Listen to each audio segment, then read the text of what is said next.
Okay, so in this video, we are going to talk about acids and bases and their different properties and how we tell them apart.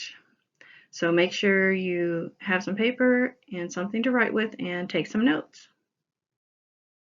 All right, so let's talk about the properties of acids. First thing is they taste sour. Now, we don't want to go and drink acids, but we do drink a lot of acids to know that they taste sour. And the best example of this is a lemon. So if you taste a lemon tastes pretty sour, and a lemon is an acid. Acids can also conduct electricity. And they react with metals, and when they react with metals, they will form hydrogen gas. And we represent that with a H2. That represents hydrogen gas. Acids can also change the color of indicators. So one popular indicator that we use is litmus paper. So we have blue litmus paper and we have red litmus paper. So acids will turn blue litmus paper red. Acids turn blue litmus paper red. And acids react with bases. And when they do this, they form a salt and water. So basically we can mix an acid and a base and kind of neutralize it, and we get salt and water. Okay, more on the properties of acids. One thing we know is that they have a pH of less than 7. And you know that pH runs from 1 to 14. pH of 7 is neutral, so anything less than 7 is considered an acid. Acids also react with carbonates and bicarbonates to produce salt, water, and carbon dioxide gas. So how do we know if something is an acid? Well, we probably have to do a few things to test it, and sometimes just our knowledge will tell us that. But if you look at the formula, it usually starts with hydrogen, so there'll be an H in front of the formula. So if we have the formula in front of us, that's a good thing. We know if there's an H in front of it, it's probably an acid. So here's some examples. We have hydrochloric acid, sulfuric acid, and nitric acid. But water, of course, is not an acid, and it starts with an H, H2O, but it's not an acid. So here we have H in front of the Cl for hydrochloric acid, H2 in front of SO4 for sulfuric acid, and then just H in front of NO3 for nitric acid. And of course, these are formulas, and we know how to do those, and we'll talk about that in a little bit. All right, so we talked about indicators. Acid affects indicators by changing their color. So here we have blue litmus paper. It starts out as blue.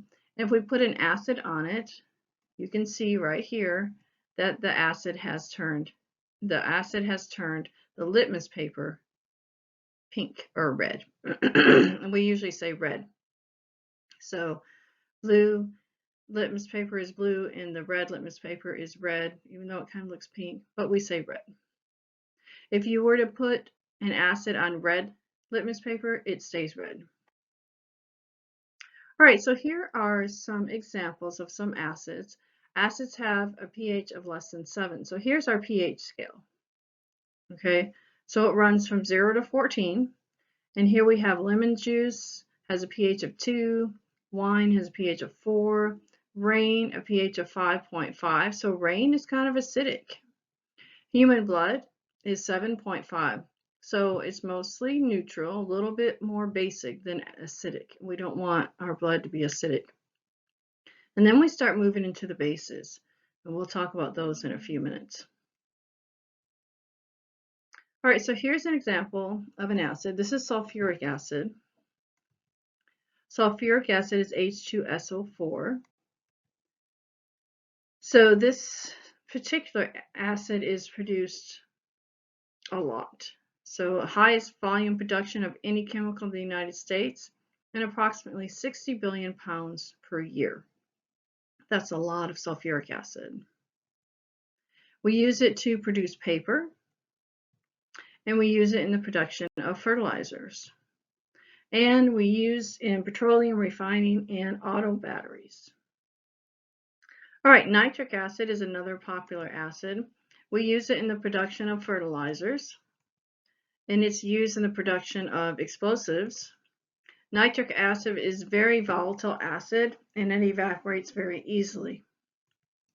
And it stains proteins yellow, and it will stain your skin if you get it on your skin, which you don't want to do. All right, so let's talk about hydrochloric acid. We use it in the production or pickling of steel. We use it to purify magnesium from seawater. So to get the magnesium out of the seawater and get magnesium by itself, they will use hydrochloric acid for that. And it's also in our stomach, and it helps to digest proteins. And it's sold commercially. It's not called hydrochloric acid, but it is called muriatic acid. Of course, it's a poison. You see hydrochloric acid in parentheses. And then another acid we have is phosphoric acid. Phosphoric acid is a flavoring agent in sodas, and it makes a soda kind of have a tart flavor. And it's used in the productions of detergents or soaps, and of course, fertilizers, used in the production of fertilizers. And this is not a common laboratory chemical, so we don't use it in the lab very much, but it's still used to produce a lot of things that we use. Acetic acid. And so acetic acid, you might know it more as vinegar. We use it to produce plastics and pharmaceuticals. It's used to make medicine. Now, you may even have some vinegar in your home right now. I know I have white vinegar, I think. Acetic acid is the acid that's present in household vinegar. So sometimes when we do labs, we will use vinegar instead of the pure acetic acid because you'll get the same results. Okay, so let's talk about naming acids. To name an acid, we're going to name the H, hydro, and then we use the root word from chlorine, and then we add IC in the word acid. So this would be hydrochloric acid. We also have acids that are bonded with polyatomic ions. If the polyatomic ion ends in an ITE, then we're going to use an OUS ending. So this would be hydrochlorous acid. And then we also have polyatomic ions that have an ATE ending. The ATE ending means we say IC. So you have hydrochloric acid. All right, so let's talk about the name in the formulas. So in order to write formulas for acids, we definitely have to check the charges. We do not get away from that. So here we have carbonic acid. How would we write that formula? Well, we know it starts with an H. H has a +1 charge. It always will. And then carbonate is CO3 with a -2. And then you crisscross the charges and you get H2CO3. So we can write the formulas for acids just like we've been doing when we learned how to write formulas. Okay, so let's talk about the properties of bases. They're also called metallic hydroxides. So bases react with an acid to form a salt and water. They taste bitter, which is opposite of acids, which taste sour. Do not taste bases. If you've ever had soap in your mouth, then you know what a base tastes like. They feel slippery, and just think of soap. Soap is pretty slippery. And they also conduct electricity, like acids do. And they also change the color of indicators.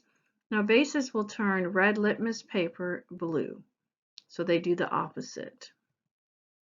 And they have a pH that is greater than 7. So how do we know it's a base? Well, if you look at the formula, it ends with OH. So the OH is what tells us it's a base or not. Whereas with an acids, it was the hydrogen at the beginning. All right, so let's talk about some examples of bases. Sodium hydroxide is one of the most common bases that we use. And we use it in a drain cleaner, in lye, we use it in soap. Potassium hydroxide is, the formula is KOH. There is our potassium, then the OH, and it's used in alkaline batteries. Magnesium hydroxide is in milk of magnesia, which people take for stomach issues. And then calcium hydroxide is actually lime. And the formula for that, you have your Ca and then OH in parentheses with the 2 on the outside. And you've probably already made formulas for these and also named them, but you didn't realize they were a base at that time. How does a base affect indicators? A base will affect indicators. It turns red litmus paper blue. So if you put it on red litmus paper, it turns it blue.